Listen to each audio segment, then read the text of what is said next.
بسم الله الرحمن الرحيم الحمد لله رب العالمين والصلاة والسلام على سيدنا ونبينا محمد وعلى آله الطيبين الطاهرين واللعنة الدائمة الأبدية على أعدائهم أجمعين إلى قيام يوم الدين. Inshallah, we are going to take part 3, Manasik al-Hajj. We did our Umrah. We are staying in Mecca. We are not going out of Mecca. We are waiting for 9th Dhul Hajj. 9th Dhul Hajj. Now, 9th Dhul Hajj comes. What do? We become Muhrim.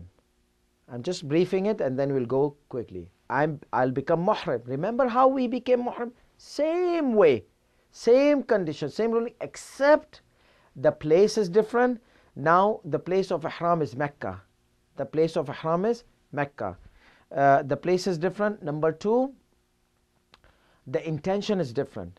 We used to say, I am becoming Muhrim for Umrat al-Tamattu, Hajj al-Tamattu. We'll remove Umrat al-Tamattu. Whatever we do here, we're going to remove Umrat al-Tamattu from it. So I am becoming Muhrim for Hajj al-Tamattu, Hajjat al-Islam, wujuban qurbat Allah ta'ala, to achieve the nearness of Allah subhanahu wa ta'ala.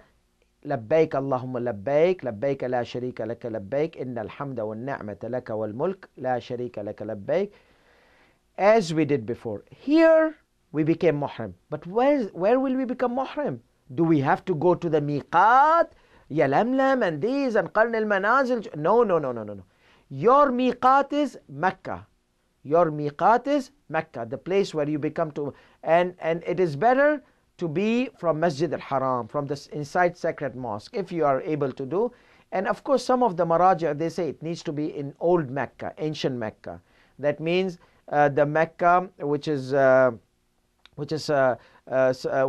surrounded by the cemetery of Al-Mu'alla and all this. It is known which one is the old Mecca. So those Maraja's follower, they need to come into old Mecca, become Muhrim, and then they can come in Masjid al-Haram and become Muhrim, and then go back to their hotel or flats, and then from there they can go to Arafat. So the first thing we'll do is we are going to become Muhrim. Where? Inside Mecca. Ihram, Labbaik. We are done. Second part is going to Arafat. Land of Arafat, plains of Arafat. It's about 20 kilometers from Mecca. We go there. What do? Plains of Arafat. The wajib is to stay there from noon to sunset. On the day of Arafat, noon to sunset. After that, we go to Muzdalifah. Muzdalifah, we have to spend night there. And the rukun part or the strong part is, you have to stay the night, bil jumla, in general. But the significant part is the part of Salat al-Fajr, from the dawn to the sunrise. After that, after sunrise, we leave for Mina. What do we have to do in Arafat? Just stay there. Of course, you'll do your Salat al-Dhuhrain and all those kind of wajibat, but there's no other wajib. It's easy. The only thing is just stay there is wajib, being there in Arafat. We'll know the philosophy. Why Allah subhanahu wa ta'ala wants to cramp us all there? We'll know in the philosophy to stay there, be with all the Muslims around the world in a small piece of land. That's the biggest message here. But we'll talk that later in philosophies, inshallah. So after that we go to Muzdalifah. Again, what's the important part there? It's like a camping. Just stay there overnight. Stay there. You can collect the stones to pelt the shaitan. We're going to talk about that. Then when you collected the stone, you are going to go to Mina. Mina, you are staying 2 nights there. The night or eve of 11th and eve of 12th. Because 9th Dhul Hajj, you left Arafat. Night in the night after the 9th Dhul Hajj, eve of Eid, you are in Muzdalifah. Day of Eid, you come in Mina. Eve of 11th and eve of 12th, you stay in Mina. And what do? You have to pelt the shaitan for 3 days. On the day of Eid, you will pelt the big shaitan only. In the 11th day, you will pelt the medium, small, large. Medium, small, large, like the sequence. You have to have sequence. 11th, medium, small, large. Pelt each pillar 7 stones. Each pillar of devil, you will pelt 7 stones.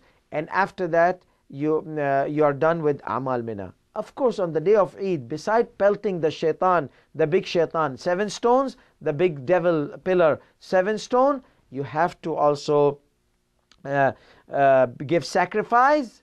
After giving sacrifice on the day of Eid, you unlock your ihram either by shaving or cutting off little bit hair. Some maraja say if it's your first Hajj, you have to shave. Some maraja say it's your first Hajj, it's highly recommended to shave. For second Hajj, third Hajj, you have an option either to shave completely or to cut off little bit hair and do taqsir. So this is basically the manasik al-Hajj. What is left? A'mal Makkah. A'mal Makkah, I called it sandwich. How? It's like, in sandwich we have layers, bread, and then in between there is burger or whatever cheese. So you have tawaf, 2 rakat of tawaf. This is one. Then you have sa'i between Safa and Marwa, and then the lower layer is sa'i, tawaf around the Kaaba. Why tawafun nisa, tawaf of women? Remember, to unlock your ihram completely and to be able to have the spousal desires or lustful desires with your spouses. So we have tawaf, sa'i, tawaf. Why do I say sandwich? Because many times people, they forget the sequence. They do tawaf of Hajj, they do rak'atay tawaf. They say, while we are here, heck, why should I go to Safa and Marwa and then come back? Let me do tawaf and nisa. This guy wants to be smart, and then he comes and performs tawaf, sa'i between Safa and Marwa after he does tawaf al-Hajj, tawaf al-Nisa. What happens here? His tawaf al-Nisa is invalid. He comes back home, he starts to explain that he was very smart, he did like an intelligent thing. People, they do tawaf, sa'i, tawaf. I did tawaf, sa'i. Away from your wife. Abort. No more sexual desires, no more lustful desires with your wife.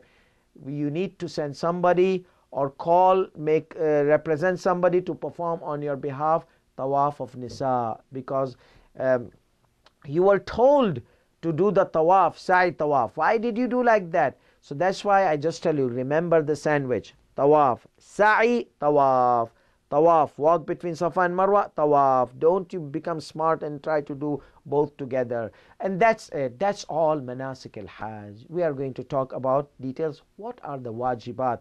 What do I need to do in order to secure my Hajj? That's the whole purpose of the film. So in this session we are going to talk about ihram and talbiyah, not with details because we already know. Stay in Arafat, missing the stay in the 9th of Dhul Hajj. Suppose if you missed because of disease or something like that. The issue of moon sighting, which is important. Stay in Muzdalifah, missing the stay in the eve of 10th, exempted from staying until sunrise. The rituals of 10th Dhul Hajj in Mina, doubts in stoning. Types of Hajj. Before we start talking, just a little bit brief about types of Hajj. Hajj al-Tamattu', not tomato. Tamattu', which is our Hajj, people living away from Mecca. Ifrad, Qiran. The first is the obligation of those who reside more than 16 farsakh, 55 miles or 88 kilometers. So if you are living 55 miles away from Mecca, then your duty is to perform Hajj al-Tamattu'. And the other two are prescribed for those who reside within 55 miles of Mecca. So if you are within 55 miles of Mecca, your duty is Hajj al-Ifrad or Hajj al-Qiran. If you are 55 and above, then your duty is Hajj al-Tamattu'. Let's look at the Hajj al-Tamattu' in brief. We mentioned this thing before. Ihram, prohibiting yourself from 25 things.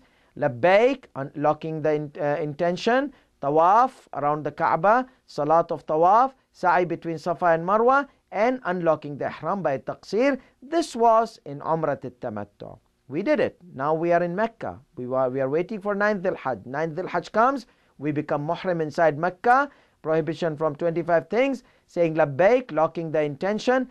9th Dhul Hajj, we go to Arafat. There are people, they go 8th Dhul Hajj also in the night, which is recommended, but I'll let you know why do we not fulfill this recommended many times, because people, they get lost and all those kind of things and they miss the important stay, which is Muzdalifah. Because of that recommendation, some people, they get lost and they miss the main obligation, which is staying in Arafat. 10th Dhul Hajj, from dawn to sunrise in Muzdalifah. Day of Eid in Mina, 3 acts we do. The first day, pelting the big pillar of shaitan, sacrifice, and taqsir, which is partial unlock of ihram. Why did I say partial unlock? Because the women, they are not halal unless after tawaf and nisa. So the women and perfume, they remain. After you unlock your ihram or you shave, you unlock your ihram, women and perfume, they remain. Then acts of Makkah, sandwich we mentioned, tawaf of Hajj and salat, sa'i between Mount Safa and Mount Marwa, and then tawaf of Nisa and salat. See, tawaf, salat, tawaf, it has to be like this, like a sandwich. And then we have rituals of Makkah, Mina remaining. Rituals of Mina are stoning the 3 pillars from small, medium, large to both big, both days, from small to big, both 11th and 12th Dhul Hajj, and camping 2 nights in Mina, staying there, sleep over 11th and 12th Dhul Hajj in Mina. So I want you to look at this route. These numbers in this map, this is the journey of the Hajj. This map, the numbers in the map, they represent the days of Dhul Hajj. So it's recommended to go 8th Dhul Hajj. That's why many Sunnis, Sunni brothers, they go on 8th Dhul Hajj. Shias also, many of them, they go. But since so many accidents happen, many of the Shias, many of the families, elders, they get lost. So what happens? If you are, it's recommended to stay in Mina eve of Arafat, like eve of 9th Dhul Hajj, 8th Dhul Hajj, you know. So you stay there, you do this recommendation. What happens? You miss, sometimes because of this recommendation, you might miss the wajib, which is staying in Arafat. So get yourself in Arafat, you know, secure your wajib, because nowadays really there are people, they get lost. So 8th of Dhul Hajj is recommended, but if there are circumstances, just get yourself in Arafat, 8th of Dhul Hajj or 9th of Dhul Hajj. So that's why we see that this red line goes directly from Makkah or Mecca all the way, going through Mina, all the way to 8th Dhul Hajj. So 8th Dhul Hajj, we are there in Arafat. We stay in Arafat. See this land of Arafat? Then back to Mecca. Journey back to Mecca. The 9th Dhul Hajj, we are in Arafat.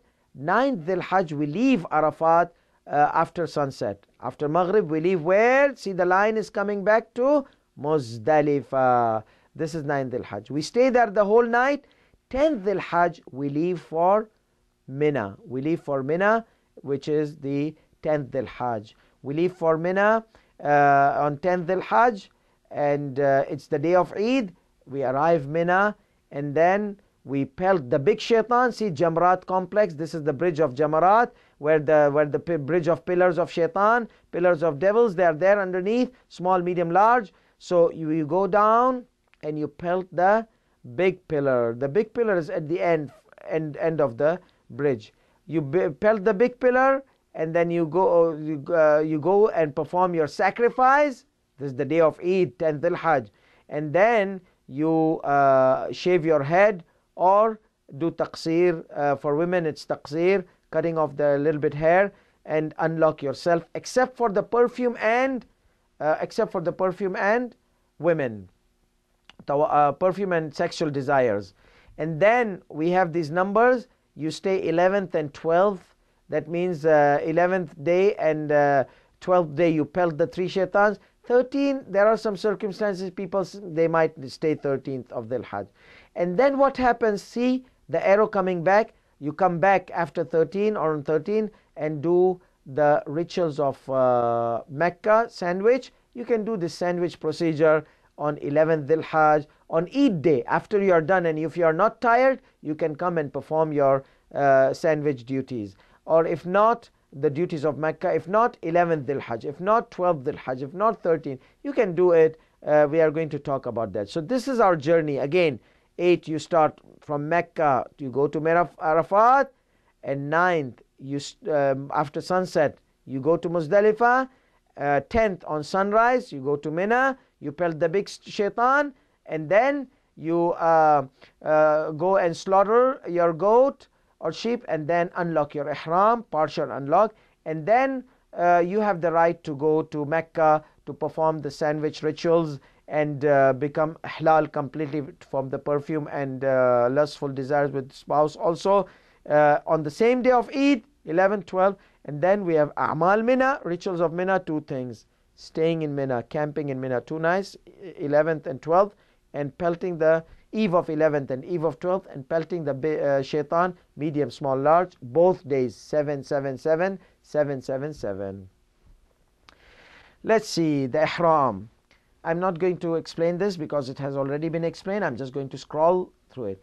It must be done inside Mecca, preferably in old Mecca, most preferably inside the sacred mosque. Number 2, must be after completing the Umrah of Tamattu and before going to Arafat. The procedure is as same as the procedure of ihram of Umrah al-Tamattu, with the difference of 2 things: the intention and the place of miqat. So the intention is different and the place of miqat is different. The place of miqat is Mecca, and the intention is remove the Umrah al-Tamattu from your intention and just keep it Hajj al-Tamattu. If due to the ignorance or forgetfulness a person forgets to become muhrim in Mecca and remembers or learns later, he must come back to Mecca to become muhrim. If he cannot, then he should become muhrim from wherever he is, and if he realizes or remembers after the Hajj, then his Hajj will be valid. If he did not know, he realized after the Hajj, inshallah his Hajj will be valid. If he intentionally or deliberately did not become muhrim, then if it was after the sunset of 9th Dhul-Hajj, his Hajj will be invalid. If he remembers after the if he remembers or he becomes muhrim after the 9th Dhul-Hajj sunset, it's done. Arafat, you need to stand while you are muhrim. You need to stay in Arafat while you are muhrim.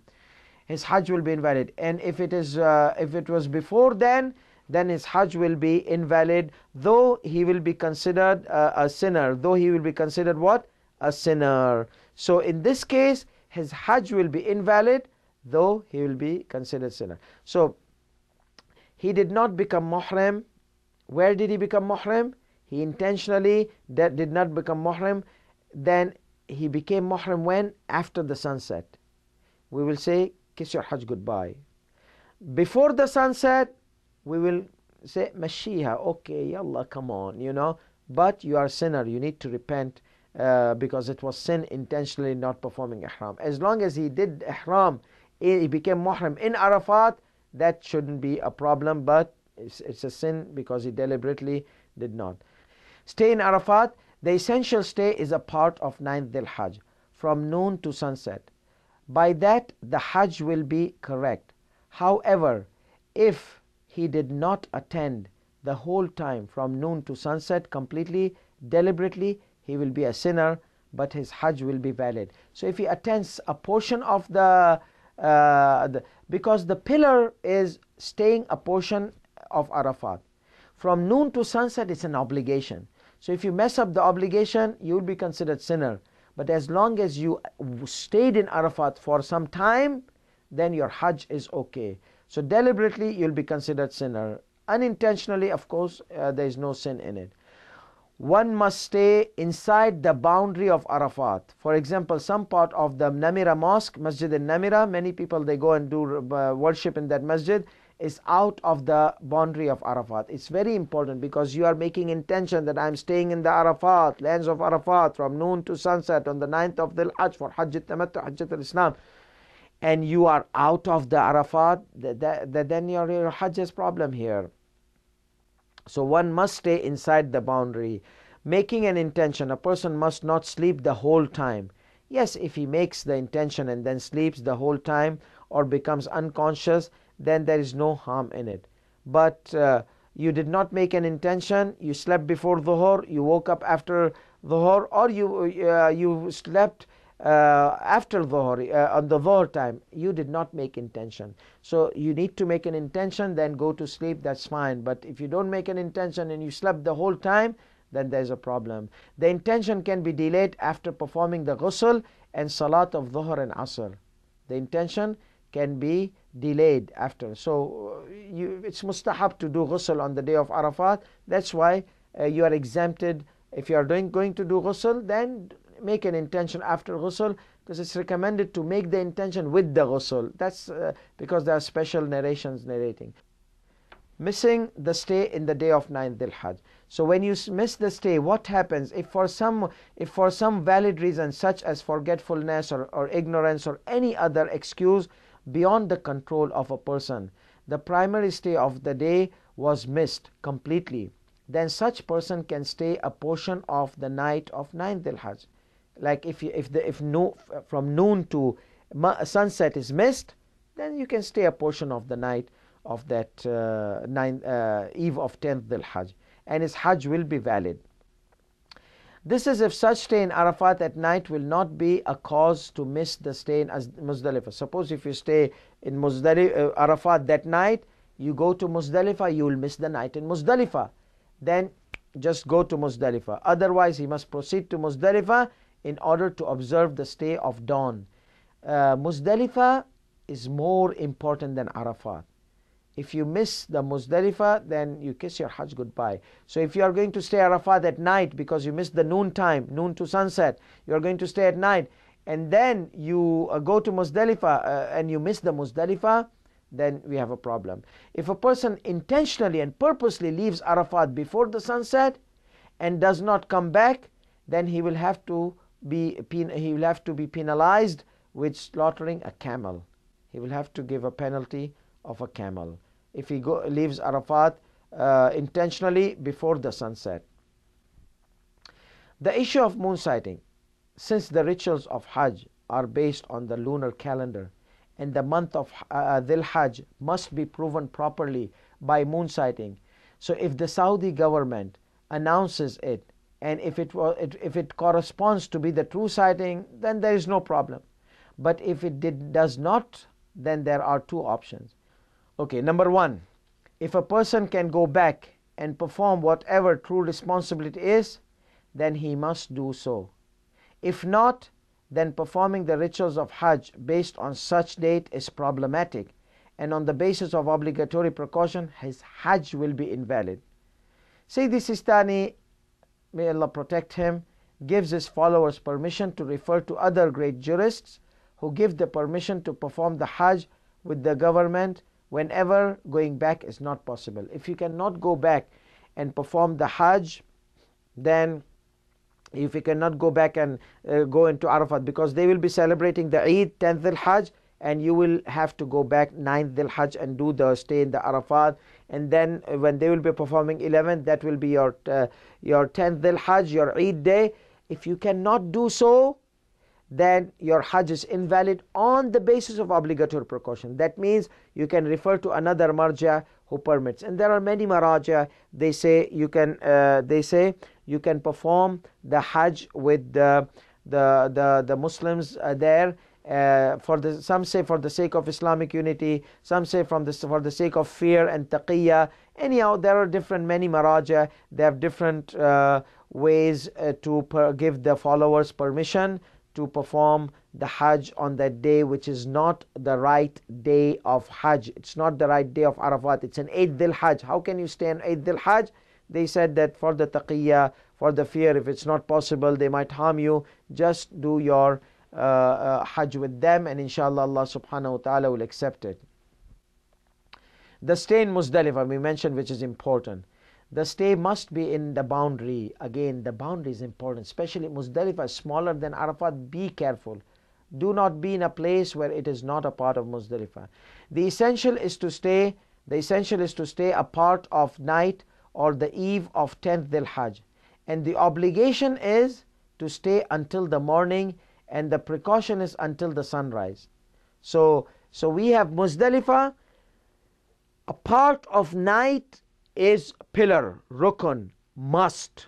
You have to obtain this part of night, obtain a stay in a part of night in Muzdalifah. That's must.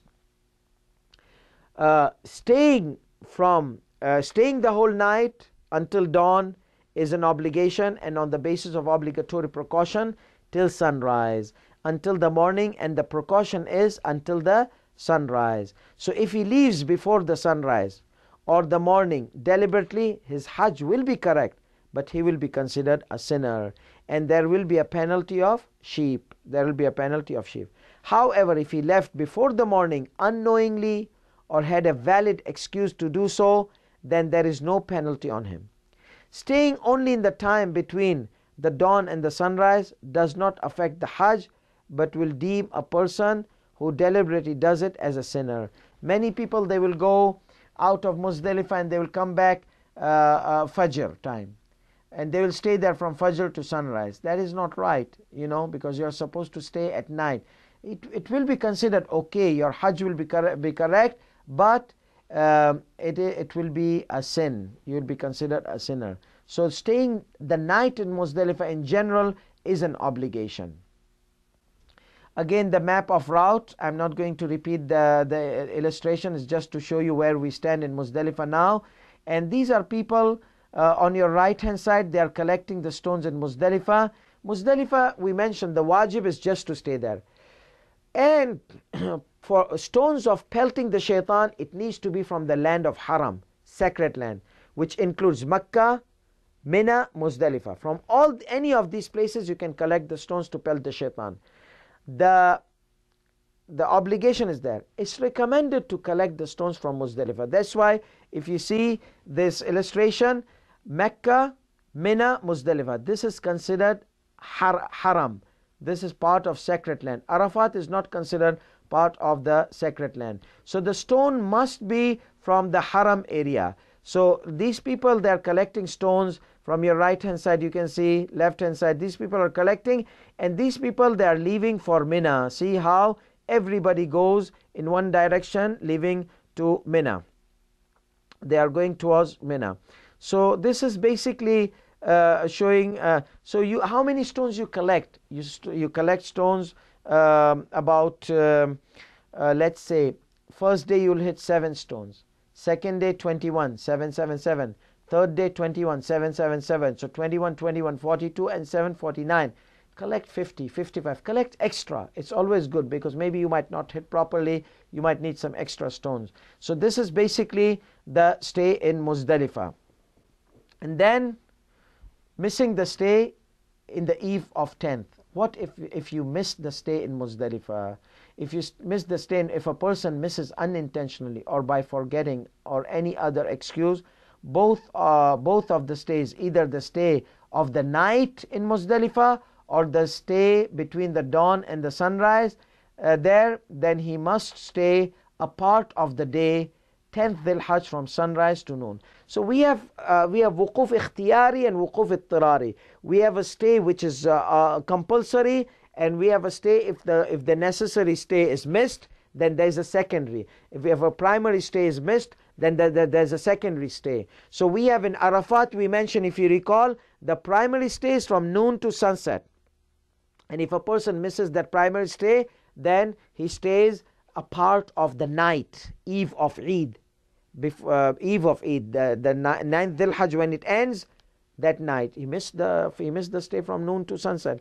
And primary stay of Muzdalifah is night of Muzdalifah, part 1 the night, part 2 the Fajr. If he misses the primary stay in Muzdalifah, then a portion of the day of Eid. If he misses the night, then he can come on the day of Eid and stay in Muzdalifah a part of the day of Eid. If a person misses, we mentioned this, however, if he misses this too, his Hajj is invalid. This is unintentionally. I mean, Muzdalifah is very important. So if you miss this Muzdalifah, the second stay also, then you miss your Hajj completely. Your Hajj becomes invalid. Exempted from staying until sunrise. Who are these people who are exempted from staying until sunrise? These people are women, children, and fearful, the weak, the aged, the sick, and those caring for them also are exempted from staying until morning. It is permissible for them to spend part of the night, Eve, at Muzdalifah and proceed to Mina before dawn. It is recommended to collect the stones to pelt the pillars of shaitan in Mina from Muzdalifah, a person should collect at least 49 stones or 70 if he is planning to stay in Mina 4 days, like first day 7, second day 21, third day 21, fourth day, which is the 13th of Dhul Hajj. We said that some people they stay 13th of Dhul Hajj. It's not obligatory to stay 13th of Dhul Hajj. So the total of 70 stone. Collect 100. What's the big deal? I mean, collect as many as you want. But the portion here, important thing was that women, many times the caravans, they arrange one bus just for women and children. So what happens? The men, they stay in Muzdalifah. The bus of the women, they are passing Muzdalifah, they make the intention in the bus. Sometimes they come out, they let the women collect the stones, and then they get inside the bus and then they go to Mina. And then they go to Mina, and Mina, these women, they are allowed to pelt the stones at night, eve of the 10th. Why? Because eve, on the day of Eid, people, they here become animals, most of the people. They hurt people. They just want to get rid of the 7 stones, hit the pillar, and they will hit the people around them. They will smash them here and there. So people, they really become shayateen. I mean, if you are there, if you become angry, instead of hitting the pillar, you'll start hitting these people who are pushing you. But do sabr. Hajj is all about learning self-restraint, sabr. No matter what happen, let Allah subhanahu wa ta'ala deal with them. Don't lose your temper. That's the day which is just like 5 minutes of ritual, pelting this 7 stone, less than 5 minutes. In 7 seconds you are done. But it is the most horrible, or it used to be. Now they promoted the shaitan. So now the shaitan is promoted. They love shaitan so much that they promote. Now the wall is so big that you can hit any portion, and the crowd has become less. But in our days, it used to be horrible. It used to be, sometimes you'd wonder, should I pelt this pillar, or should I pelt these people who have become shayateen, real shayateen, hitting everybody, and just they want to finish their Hajj on the account of hurting others. Let's briefly see this table. Here we mentioned that there are people, they might miss Muzdalifah, a primary stay. They might attend the secondary stay. What if they miss the primary and the secondary stay of Arafat, primary and the secondary stay of Muzdalifah? So in the first column, you have primary stay of Arafat, secondary stay of Arafat, third, primary stay in Muzdalifah, fourth, secondary stay in Muzdalifah, and fifth, the validity of the Hajj. That means his Hajj is authentic or not. So in this case, let's see, the first row, he did not stay the primary stay from noon to sunset. He did not stay the secondary stay, a portion of the night of 10th Dhul Hajj, eve of 10th Dhul Hajj. Person did not stay Muzdalifah primarily. That means the night of eve of 10th Dhul Hajj. And he did not stay the secondary also, which is a portion of the day of Eid. A portion of we are talking all this, a person involuntarily, like unintentionally, he missed all the 4 stays, the 2 primary and the 2 secondary stays. In this, no Hajj. Convert to Umrah Mufrada, like Imam Hussein alayhi salatu wasalam. Imam Hussein alayhi salatu wasalam, when he went and he got threatened, people, they told him, kill Hussein. The Yazidi declared, kill Hussein, even if he was hanging himself with the curtain of the Kaaba, kill him, don't leave him, there's no mercy on him. What happened here? Imam Hussein had to leave. Towards the day of Arafat, he converted his Hajj to Umrah Mufrada. Remember the Umrah Mufrada, which is performed any time in the year? He converted his Hajj. He could not stay there. He did not want to violate the sanctity of the sacred land like others they did. But Imam Hussein didn't want to, so he left Mecca going towards Kufa, and there he was surrounded in Karbala. So in this case, a person converts his Hajj to Umrah Mufrada, like Imam Hussein did. Suppose he stayed primary Arafat, primary stay from noon. See how important Muzdalifah is. He stayed Arafat from noon to sunset, but he missed Muzdalifah. So, of course, if he stayed primary stay, he doesn't need to stay secondary stay in Arafat. But where is the primary stay in Muzdalifah? No. Secondary stay in Muzdalifah? No. That means there is no Hajj for him. That means he has to convert his Hajj to Umrah Mufrada. What about the next case? Next case is worse.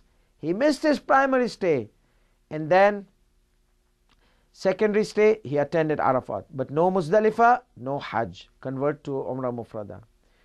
He missed the primary stay of Arafat, the secondary stay of Arafat, the primary stay of Muzdalifah was missed. He attended a portion of the day of Eid, secondary stay of Muzdalifah, no Hajj for him. And then we go to this column. He missed the primary stay in Arafat, secondary stay in Arafat, but he attended the primary stay in Muzdalifah. Yes, of course, because the Muzdalifah is more important than Arafat. They both are rukun, they both are pillars of Hajj, but Muzdalifah is more important.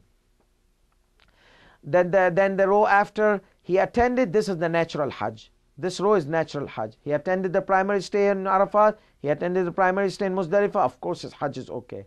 If he attended the primary stay in Arafat, but the secondary stay in Muzdalifah, his Hajj is okay.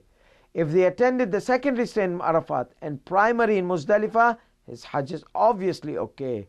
And if he attended the secondary stay and he attended the secondary stay in Muzdalifah also, they both stays were secondary, so his Hajj will be okay. The rituals of 10th Dhul Hajj in Mina. Remember, we left Arafat to Muzdalifah, we left Muzdalifah, we arrived on 10th Dhul Hajj, the day of Eid in Mina. What do? 3 things.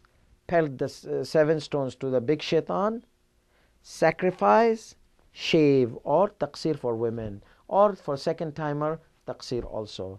So let's go through these slides and see what are the obligations in pelting the stone. Pelting the big pillar of shaitan or jamara or devil.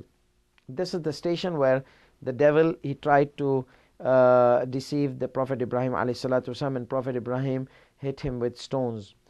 Intention and certitude of being hit. You have to make sure that the hit happened. 7 stones. Stones should be virgin and from haram. That means if you hit a stone, you cannot pick the same stone and hit next one. No, it needs to be virgin. If you don't know that these are used or unused stones, you'll consider it used as long as they are not from that area of pelting. But if it's outside, like we said, it should be from the haram, from the sacred land. That means you can collect it from Mina. If suppose you are out of stones, you can collect it from Mecca, Mina, and Muzdalifah. Muzdalifah is the best. So stones after stones, like what, you cannot take 7 stones and hit them all together. No, 1, 2, 3, 4, 5, 6, 7. So it must hit the original jamra or the pillar, if known, not the extra part. The pillar has been stretched above, so you don't hit the extra part. You hit the pillar, the original. The upper part is extra. Even the wall which they have built, it is extra. So if you know where the pillar is, you have to hit the original spot of pillar. If you don't know, you get confused, then hit any part, inshallah. Try to be as middle as you can. That place might be the original place of the pillar. It must hit the original jamra or a pillar if known, not extra part. Direct hit because of the pelting or stoning. You cannot, like if you hit, it bounced on somebody's head, like boing, and then it hit, like somebody's head was in front of you. You hit somebody and somebody hit it on the jamara. No, it needs to be from you directly. Or it should be hit and not putting it on. You take the stone and put it on. No, it needs to be a hit. It should be with the hand and not with other organ such as mouth. Like you cannot do like this. Or with the leg, hit it with the leg, and you shoot the pelt. No. Or with a slingshot, or with any kind of device like a gun, like so. No, it needs to be by the hand and not any other organ such as mouth or leg. It needs to be from the sunrise to the sunset, except for the women and elders and the exempted ones who are unable to pelt in that time. They can pelt at night eve before the day of pelting. So this is Jamrat al-Kubra. Jamrat al-Kubra, the women and the elders and the exempted one, they can pelt at night. We mentioned they arrive from Mina earlier. So it should be with the hand, not with the leg, from the sunrise to the sunset. The sunrise to our Sunni brothers, they pelt 11th and 12th from noon to sunset. So the school of Ahlul Bayt, followers of the school of Ahlul Bayt, they can go and the crowd is less. They can go and hit in the morning. But on the day of Eid, it's horrible. Everybody, every Hujjaj are there at the same spot, and that makes it like people, they become animal. On the day of Eid, it's horrible. You don't want the women to go inside that crowd and hit the shaitan. These are some photos. See how it used to look. If you look on your left, upper left, this is how the real Jamara used to be. They hitting the real. Now on your left hand side, this is how it looks like.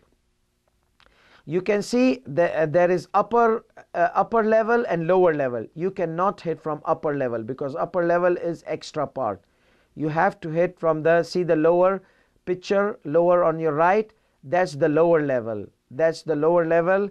These are like Iranian sisters. They are hitting the shaitan. This is the lower level, and above is the upper level. On your left hand side, lower left, you see it is the upper level above the bridge. This is an extra part. The whole wall is extra part. Before, if you see on your left hand, upper left, how it used to look, and lower left, how it looks now. This is how the whole thing, they have stretched, they have promoted the shaitan. The shaitan has been promoted. Doubts in stoning. If stoning is missed due to some valid reason, such as ignorance or forgetfulness, then it should be made up in the days of Tashriq, 11th, 12th and 13th of Dhul Hajj, in the same year. If not, then whenever he remembers, as long as he is in Mecca or Mina. And as a recommended precaution, he can also do it by himself if he comes to Hajj, of course, the next year, or by his representative. If the missed up were made up, the rituals done after it, such as tawaf and other rituals, do not need to be repeated. I mean, if you forgot, you don't have to. We cannot say your tawaf is invalid, Yes, the sequence is obligation, but if somebody unintentionally missed it, then it shouldn't be a problem. If doubts occur in the whole process of pelting, then if it was after entering the next ritual or time, like night, then such doubt can be ignored. So suppose if somebody doubted, did I hit or not? If night happens, then inshallah you hit the shaitan. If it was still time remaining before sunset, go and hit. Sacrifice. The second ritual of day of Eid, B, sacrifice. A is pelting the big shaitan, B is sacrifice. The intention, one sacrifice per person, and the intention is important. In the daytime of one of the days of Tashriq, in the daytime, not at night. You cannot sacrifice at night. It needs to be in day. And when? In one of the days of Tashriq, like 10th Dhul Hajj, 11th Dhul Hajj, 12th Dhul Hajj, or 13th Dhul Hajj. It needs to be in the day of Tashriq. However, the day of Eid is the best day for before sunset. If not possible, then the next day. In Mina, the sacrifice need to be in Mina. If not possible, then as close as possible to Mina. If not possible Mina, then as close as possible to Mina. Conditions of sacrifice: camel, and the age of camel, it has entered its 6th year. Cow and goat entered their 3rd year. Sheep entered 8th month. So the best thing to do sacrifices, if you are not aware of age, get sheeps, because the age is 8th month. Because goats are deceiving sometimes. You cannot know. People, they know by the teeth of the goat, they know the age. But you need to have an expert in knowing the age of the goat, because many of them, they lie. They just want to get rid of their goats and sell and get the money. So be careful, see the goat which has entered, sheep which has entered 8th month. The age is must requirement. If it appeared later that it was not qualified age, then it needs to be redone. Later on you found out that the goat was young, or the sheep was young, or the camel was young, you need to redo your sacrifice. It is also necessary that all the parts of the animal be sound. It must not be one-eyed, lame, without ears, or with damaged horns, etc. Apparently, it should not be castrated unless another is not found. If you don't if you don't find any other, then you can just go and slaughter a castrated, or weak, or sick, very old, or diseased in both testicles. So these are the conditions of the animal. One third, many ulama, they say, divide this sacrifice into 3/3. 1/3 for yourself, eat it. 1/3 for your mu'min brother. 1/3 for the poor. So basically what happens for those who follow this maraja, they make agreement with their fellow brothers. Okay, I am going to give you 1/3. Please forgive me. Give me the permission to leave it there, abandon it. So he says, I am giving you the permission. The poor, the share of the poor, we do musalah, an agreement with the poor in our hometown. We say, see, I'm going to go for Hajj. The 1/3 will be your share. Now I want you to forgive me, give me the permission to leave that share there instead of bringing it. Suppose if he becomes hard-headed, no, bring me my share here back in United States or in Canada, bring me back. That will be a miserable situation. You'll have to find another poor people, another faqir, another desperate person. So if this person says, oh, that's fine, okay, give him something, give him some money. Like if the goat is $100, 1/3 of that goat will be about $33. Give him $33, give him $50. Tell him that, inshallah, give me the permission to leave the sacrifice there on your behalf, because you have to give to the poor, you have to give to your mu'min friend, so you have to take the permission from them that they are not interested, and you do whatever you want. So that's why we do. This is for those who follow the maraja, who says it's obligation to divide the sacrifice into 3 parts. Let's see, 1/3 must be given to the poor, and it is better to give other third to his beloved one. So some of the maraja, they say it's not wajib to give to the beloved one, and to eat from his 1/3. There is no objection if the animal's ears were perforated. If he discovers after the purchase that it has a defect, it will be sufficient as a sacrifice.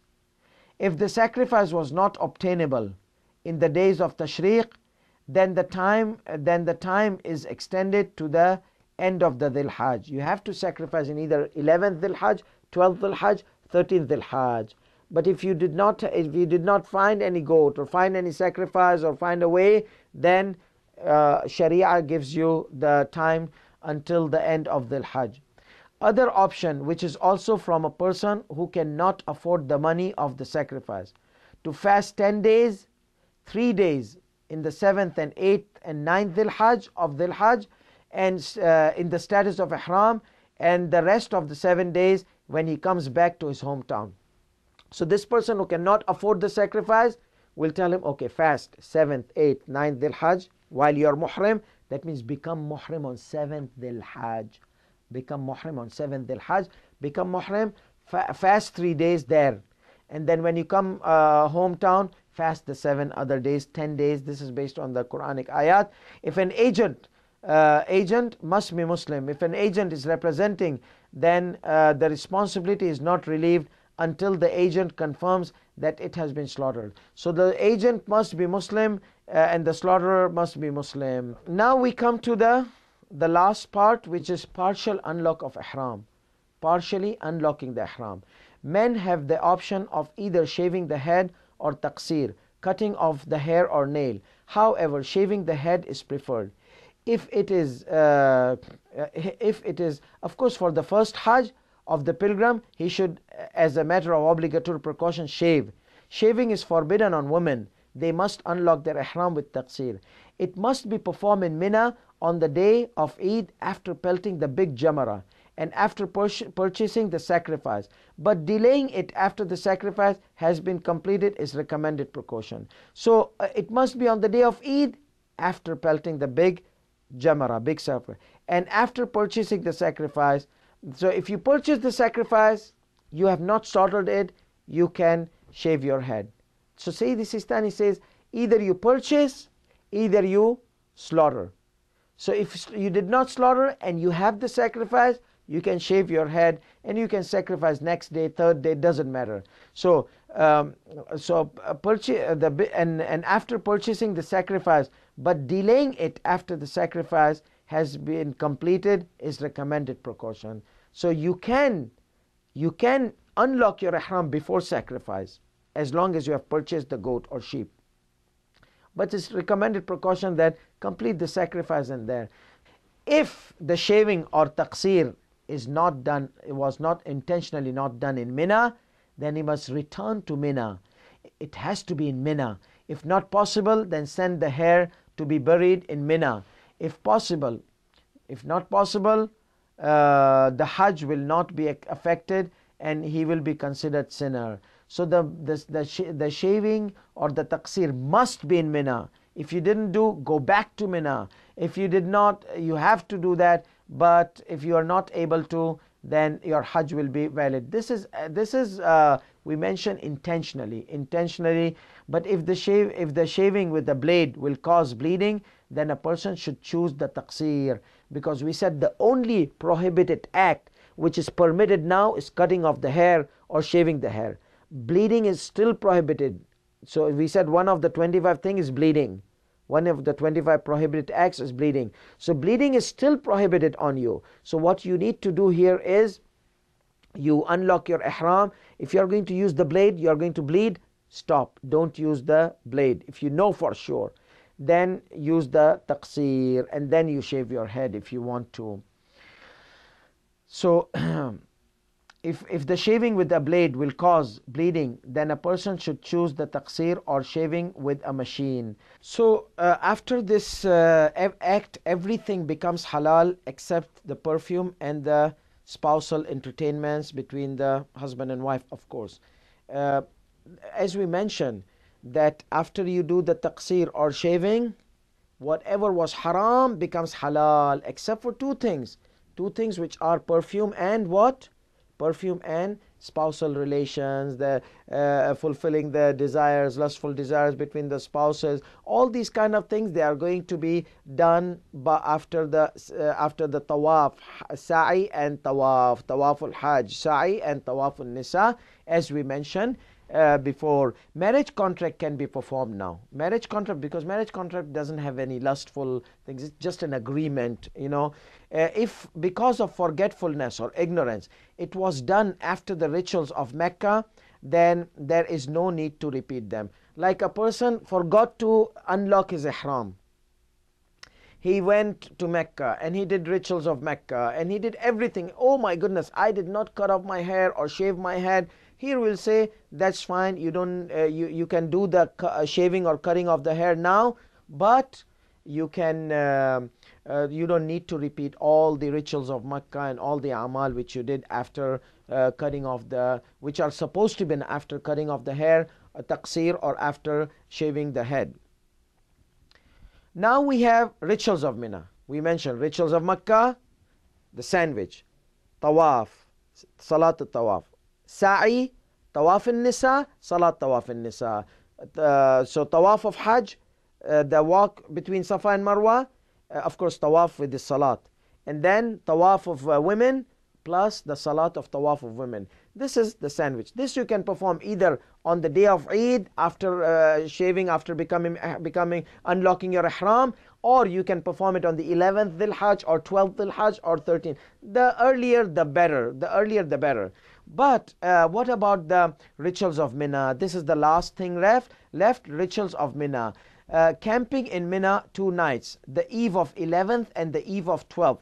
And it does not leave Mina, if he does not leave Mina before the sunset of the 12th, then he must stay at the eve of 13th Dhul Hajj and pelt the 3 pillars on 13th Dhul Hajj. So 12th you cannot leave before noon, we mentioned. So suppose what happens if you leave. If you don't leave after noon, before noon, you cannot leave. You have to leave after Dhuhr. But if you don't leave after Dhuhr and you stay there and the sun sets in Mina, then you have to stay eve of 13 and pelt the stones of the small, medium, large on 13th of Dhul Hajj In this case, you are not required to stay until Dhuhr. 13th Dhul Hajj, you can leave whenever you are done with pelting the stone. The exempted ones from camping the night, from camping the night or having a sleepover. Who are these? Who are these people who are not necessary? They don't need to stay. First of all, stay in Mina. You don't need to stay the whole night. 1/2 night is obligation. If you are staying in Mina, then you want to stay the whole night, that's fine. But many people, sometimes it's crowded in the tents in the Mina, so they just stay first half of the night, second half of the night they come back to Mecca. So it's up to you. You want to stay the first half of the night, you want to stay the second half of the night, whatever you do, you need to pelt the 3 pillars in the morning, 11th and 12th, and you need to leave Mina after 12. That means even if you have left Mina before, in the morning after pelting the stone on 12th, you have to come back so that your departure from Mina is on the 12th of Dhul Hajj, after the time of Salatul Dhuhr or after the noon time. But there are people, they are exempted from staying in Mina. Who are these? All those who have fear or danger, or it is seriously difficult and a cause of hardship for them to do so. In this case, they will have to sacrifice a goat as a penalty. People that are sick, and the caretakers also. If the sick person needs a caretaker, the caretaker is also exempted from staying into Mina. And also what happens that this caretaker has to give penalty, the sick person has to give penalty. Because if you are not going to stay in Mina, then you need to give a penalty. Or this is one person. Those people who are sick, ill, or seriously the elderly, they cannot stay, it's the cause of hardship for them and difficulty, they are exempted, but they need to pay a penalty. But number 2, those who are exempted, worshipping the whole night inside the sacred mosque in Mecca. If you stay in Masjid al-Haram the whole night, you worship Allah subhanahu wa ta'ala the whole night, then you are exempted from going into Mina. Whole night means don't sleep inside Masjid al-Haram, worshipping. That means reciting the Quran, doing tawaf, salat al-layl, du'as, munajat, supplications, all these whisperers of Imam Ali, all whatever, we're discussing the religious masail, not discussing dunyawi things or material things or worldly issues, no. Akhrawi, like discussing religious learning, educational, religious things, all those kind of things are considered worship. So from the sunset to the dawn or to the morning, you need to stay inside Mecca, inside Masjid al-Haram, worshipping. If you sleep, you will have a kafara, you will have a penalty. You must not sleep. So if you want to sleep, go Mina. In Mina you can sleep, either first half night, either second half night, either the whole night, it doesn't matter. But here in Mecca, no. If you are going to stay in Mecca and Masjid al-Haram, you have to stay awake. This is like some photos of Mina at night. Like, see, there are people outside worshipping, there are people inside the tent. These are the tents of Mina. This is the way people, they spend these nights in Mina. Some of the tents, they are really cramped, so these people, they don't have other option than to stay only 1/2 night, and other half night go back to Mecca and stay in there. Now what else is left? These were camping in Mina 2 nights, eve of 11th and eve of 12th. Pelting the 3 pillars, medium, small, medium, large, small, medium, large. The obligation is the same pelting as big. What are the obligations we mentioned? The stone needs to be virgin, that means not used. The stone needs to be from the sacred land. The stone needs to be hit one by one. You cannot hit the whole thing like that. The stone, you cannot use the slingshot. The stone needs to have a direct hit, not by bouncing on somebody's head and then bouncing on something and then hitting the pillar. No, all these conditions, I am not going to repeat them. The obligation is the same as pelting the big pillar or the big jamara. It must be from sunrise till sunset, except for those who are excused. Those people who cannot because of the crowd. Nowadays we said that it's not specially for followers of Ahlul Bayt, because School of Companion, they pelt the stones after Dhuhr. So in the morning it's very less crowded, easily women and everybody can go and pelt the stones, and especially now they have promoted the shaitan, the pillars, so it shouldn't be a problem. A person must do it by himself. Only those who are unable to do by themselves completely, they can appoint a representative or pelt at night in the eve of the day in which the pelting is required. The sequence is obligatory. Remember, small, medium, large. It is obligatory. If a person does not perform this act intentionally or unintentionally or due to the ignorance or forgetfulness, he must make it up qada by himself. If not possible, then by his agent. He can represent someone, and that representative can perform in the month of Dhul Hajj during the same year. If not possible, the next year. Pelting the stone needs to be done in the same year in the month of Dhul Hajj. If you cannot do in this month of Dhul Hajj, if you did not find a representative who can pelt the stones in this month where you missed intentionally, unintentionally, then next year when you come back for Hajj or people are coming for Hajj, tell them to represent you and pelt the stones which you had missed, pelt the pillars which you had missed. So this needs to be done in the month of Dhul Hajj. So if you are not able to do it intentionally, of course you'll be a sinner, but your Hajj will not become invalid, but you will be a sinner. But unintentionally, of course, there is no sin. In both cases, those pillars needs to be pelted. And finally, the sandwich, the rituals of Makkah. Rituals of Makkah, I am not going to explain. Why?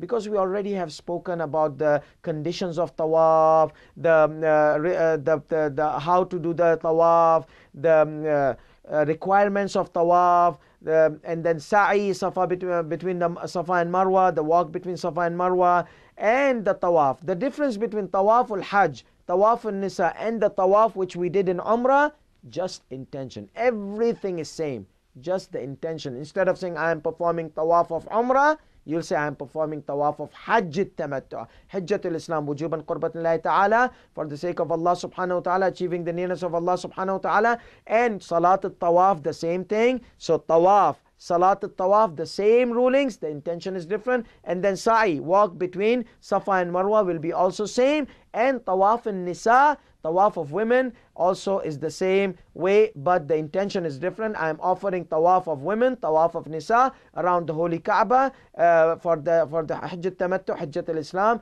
because it's an obligation to achieve the nearness of Allah. Then again, the Salat al-Tawaf also will have the intention of Salat al-Tawaf. These acts are similarly performed as mentioned in the Umrah al-Tamattu, except 4 and 5, which is Tawaf al-Nisa and Salat Tawaf al-Nisa. The only difference is the intention, and these acts are without the attire of Ihram. So only two difference. The intention is different. Here, I don't need to do tawaf with ihram. Remember in Mina, we shaved and we cut our hairs. That means I'm done. Only women and perfume were left. After performing this, women and perfume become halal. After tawaf al-Hajj, perfume becomes halal. After tawaf al-Nisa, spousal entertainments become halal. So these acts must be performed in the month of Dhul Hajj. But the recommendation is to perform it in the days of Tashriq. Remember, 10th Dhul Hajj, that's the best thing, Eid day. 11th, 12th, 13th, the days of Tashriq.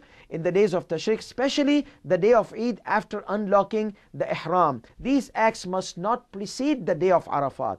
You cannot do the sandwich before Arafat. Why? Because it has to be in a sequence after shaving or doing taqsir. Yes, there are people, they are excused. For them, they can perform before the day of Arafat. But if they perform Tawaf al-Hajj, Tawaf al-Nisa before Arafat, that does not mean that spousal relation becomes halal on them. They still have to abstain from the spousal relation and the perfume until they unlock their ihram. After the sa'i, perfume becomes permitted, Tawaf al-Hajj. Sa'i, Safa Marwa, perfume becomes permitted. After Salat of Tawaf of women, for both genders, the spousal entertainments become permitted on both of them. If the excused ones perform the acts of Mecca before 9th Dhul Hajj, we mentioned that still they have to abstain. Tawaf of Hajj and Sa'i of Hajj, this is an important issue. Tawaf of Hajj and the Sa'i of Hajj must be performed in the same day and must not be delayed till the next day. If Tawaf, remember the sandwich, Tawaf al-Hajj, Salat Tawaf al-Hajj, and the sa'i between Safa and Marwa, it needs to be in the same day. Tawaf in Nisa, you can delay it next day, third day, but you don't want to delay Tawaf in Nisa. You'll make sure. Maybe you want, okay, that's fine, Tawaf al-Hajj. Tawaf in Nisa, no way. So anyhow, Tawaf of women can be delayed to next day, day after, 2 days, but Tawaf al-Hajj, Salatul Tawaf, they need to be together. Sa'i needs to be in the same day. So that's what we are, must be performed in the same day and must not be delayed till next day. There is no harm in separating them as long as both are done in the same day, such as Tawaf was in early in the morning and the Sa'i was at the end of the night.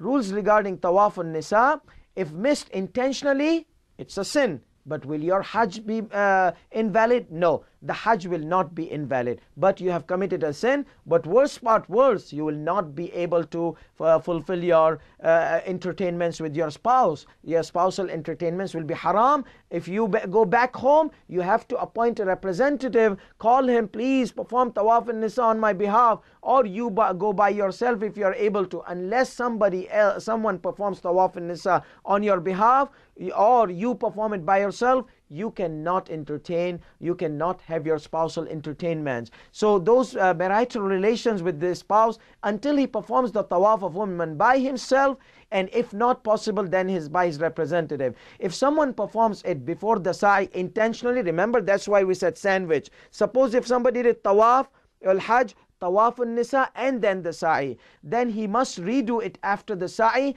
and if unintentionally, then that's okay. If somebody did not know, he forgot about it, it's okay. But if somebody did intentionally, he did the Tawaf al-Hajj and Tawaf al-Nisa, he did not do the sequence of sandwich, then he needs to redo the Tawaf al-Nisa after the Sa'i. It is an obligatory part of Hajj, besides being a cause of permission to have spousal relations with the spouse. So a person must perform it even if he does not intend to have spousal relations, such as a child or an agent for the deceased person, who must perform such act so that he can have such relations with the spouse, not the deceased one.